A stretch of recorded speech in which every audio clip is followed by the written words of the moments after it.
क्या खूब किसी ने कहा है कि मनुष्य की पहचान उसकी पद से नहीं, उसकी कपड़ों से नहीं, बल्कि उसकी पहचान उसके आचरण से की जाती है।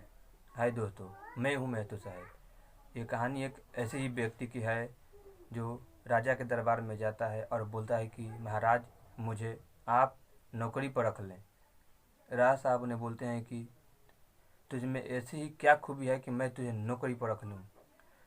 उस व्यक्ति ने बोला कि महाराज, मेरे में एक ऐसी ही खूबी है कि जो कि आपके महल में रह रहे इतने सैनिक मंत्री से लेकर संतरी तक में भी नहीं है। राजा साहब ने बोला कि वो क्या है खूबी कि जो हमारे मंत्री में भी नहीं है। व्यक्ति ने बोला कि हमारे में वो खूबी है कि किसी भी व्यक्ति को चेहरे देखकर उसके बारे में बता सकता हूँ। राजा ने बोला कि चलो ठीक है, आज से तुम हमारे नौकरी पर रह जाओ। राजा साहब ने उसे नौकरी पर रख लिया और सबसे पहले उसके अपने घुड़साल उसके जिम्मे सौंप दिया। उसके बाद कुछ दिन बीतने के बाद में राजा साहब ने अपने सबसे प्रिय घोड़े, सबसे अच्छे घोड़े, सबसे अधिक मुद्रा में खरीदे थे, वो उसके पास में लेकर गए और बोले कि इस घोड़े के बारे में बताओ। ये घोड़ा मेरा सबसे प्रिय और सबसे अच्छा घोड़ा है, ये मेरा लाइफ का सबसे अच्छा घोड़ा, इसके बारे में बताओ, ये नस्ली घोड़ा है। उस घोड़े को देखकर उस आदमी ने कहा कि महाराज, ये आपका घोड़ा नस्ली नहीं है। राजा साहब ने बोले, ये क्या बोल रहे हो? फिर उस व्यक्ति ने बोला कि महाराज, आप चाहें तो इसे जिससे आप खरीदे हैं उससे जाकर के पता कर लीजिए, ये नस्ली घोड़ा नहीं है। फिर राजा साहब ने जिस व्यक्ति से घोड़ा खरीदे थे उसको बुलाए और पूछे कि सच सच बताओ, ये घोड़ा नस्ली है या नहीं, क्या सच है? उस व्यक्ति ने बोला कि राजा साहब, ये बात तो सही है, ये घोड़ा नस्ली नहीं है। राजा साहब ने बोला, क्यों? उस व्यक्ति ने बोला कि देते वक्त इस घोड़े की माँ मर गई थी, तब से ही मैं इसे गाय का दूध पिला पिला करके बड़ा किया हूँ। इतने बात सुनने के बाद में राजा साहब ने उस व्यक्ति से पूछा कि तुम्हें ये कैसे पता कि ये घोड़ा नस्ली नहीं है? उस व्यक्ति ने कहा कि महाराज, घोड़े जब भी घास चरता है तो मुंह ऊपर की ओर करके चरता है। ये गाय की तरफ घास खा रहा था, तभी मैं समझ गया कि ये घोड़ा नस्ली नहीं है। राजा साहब की बातें उनको सुनकर अच्छा लगा और प्रसन्न हुए। राजा साहब ने खुशी से उनके इनाम में भेड़, बकरी, मुर्गे इत्यादि ये सब जानवरें दिए। कुछ दिन बाद बीत जाने के बाद फिर राजा साहब ने अपने रानी के पास उस व्यक्ति को लेकर गए और बोले कि इस हमारे ये महारानी है, इसके बारे में कुछ बताओ। ये खानदानी लड़की है, ये हमारी रानी है, इसे दूसरे राज्य से इसे शादी करके मैं लेकर आया हूँ, ज़रा इसके बारे में बताओ। राजा साहब से उस व्यक्ति ने कहा कि माफ़ कीजिए हजूर, पर ये आपकी रानी खानदानी नहीं है। राजा साहब ने गुस्से में बोले, क्या बोल रहे हो? उस व्यक्ति ने कहा कि आप जाकर अपने सासू माँ से पता कर लें। फिर भी वो राजा साहब ने न सोचते हुए जल्दबाजी में गए, अपनी सासू माँ के पास में गए, ससुराल गए और सासू माँ से बोले कि सासू माँ, क्या मेरी महारानी आपकी पुत्री नहीं है?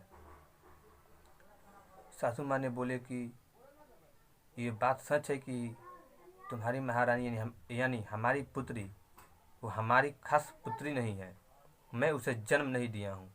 राजा साहब ने बोला कि ऐसा क्यों? उनकी सासू माँ ने बोला कि आपके पिता और हमारे पति बचपन के बहुत अच्छे दोस्त थे और उसी दोस्ती के कारण वो हमारे एक दूसरे में ज़बान दे बैठे कि आने वाले समय में हम अपने बच्चे बच्ची की शादी एक दूसरे में करेंगे। बस यही फ़र्ज़ निभाने के लिए मैं उसे लड़की को गोद ले कर के मैं पाला पोसा और आपसे शादी कर लिया। मेरे जो बच्ची थी वो मर गई थी, इसलिए मैं दूसरे लड़की को गोद ले कर के आपसे शादी करा दी। राजा साहब ने इतने बात सुनकर वो व्यक्ति के पास फिर अपने महल आए, घर आए, उस व्यक्ति को बुलाया और बोला कि ये सब तुमको कैसे पता चल जाता है कि ये एक अच्छी नहीं है, ये ख़ानदानी नहीं है, या फिर ये सब नहीं है? उस व्यक्ति ने कहा कि महाराज, जिस तरह कि सैनिक की गलती हो जाने पर महारानी उसके सजाएं सुनाती है। ये महारानी जिस तरह मंत्रियों के सामने गाली गलौज करती है, ये किसी खानदानी का हिस्सा नहीं है। राजा समझ गया कि वाकई में ये व्यक्ति किसी के बारे में बता सकता है, और फिर उसे खुश होकर इनाम में भेड़, बकरी, भैंस, ये सब जितने जानवर थे फिर वो दिए, बहुत सारे दिए। वो व्यक्ति खुश हुआ, प्रसन्न भी हुआ। एक दिन राजा टहलने कहीं गए थे। चलते चलते सोचे कि मैं क्यों नहीं भविष्यवाणी ज़रा उससे कर लूँ और पूछ लूँ कि मेरे बारे में क्या है, मेरे भविष्य में क्या है। राजा टहलने के बाद में सुबह जब घर पर आया, उस व्यक्ति को बुलाए और बोले कि मेरे बारे में बताओ, मैं एक अच्छा इंसान हूँ, मैं सबसे बढ़िया हूँ, मैं एक खानदानी हूँ, मैं अच्छा हूँ। इतनी बात सुनने के बाद में उस व्यक्ति ने बोला कि महाराज क्षमा करें, कृपया आप पहले मुझे ये वचन दे कि आप मुझे जान से नहीं मारेंगे। बस राजा साहब ने जल्दीबाजी में बोल दिया कि मैं तुझे वचन देता हूँ कि मैं तुम्हें जान से नहीं मारूंगा।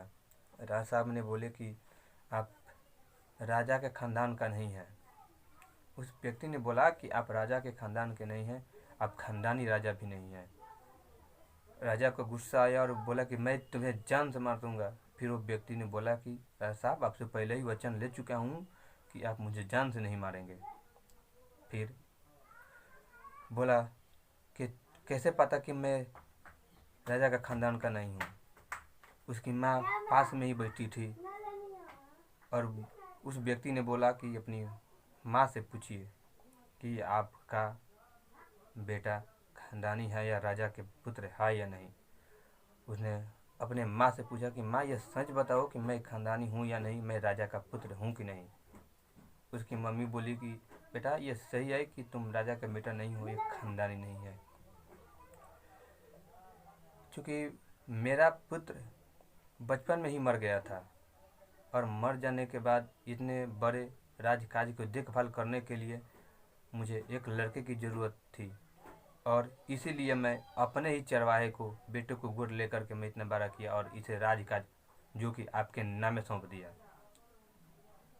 राजा की ये सब बात सुनकर फिर उस व्यक्ति पर प्रसन्न हुए, खुश हुए और ढेर सारे फिर वही इनाम दिए जो देते आ रहे थे।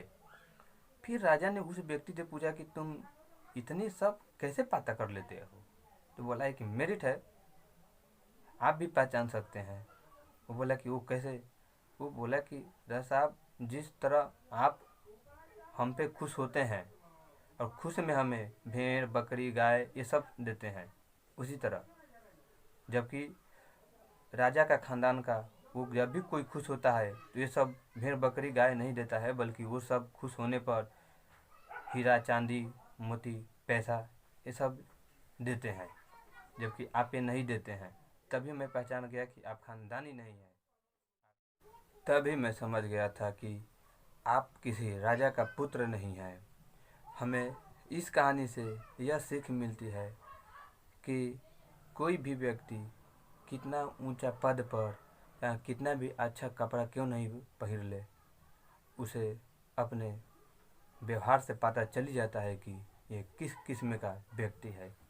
दोस्तों, इसलिए कहा गया है कि दुनिया में ना कोई कुछ लेकर गया है ना जाएगा, बस व्यवहार ही याद रह जाएगा।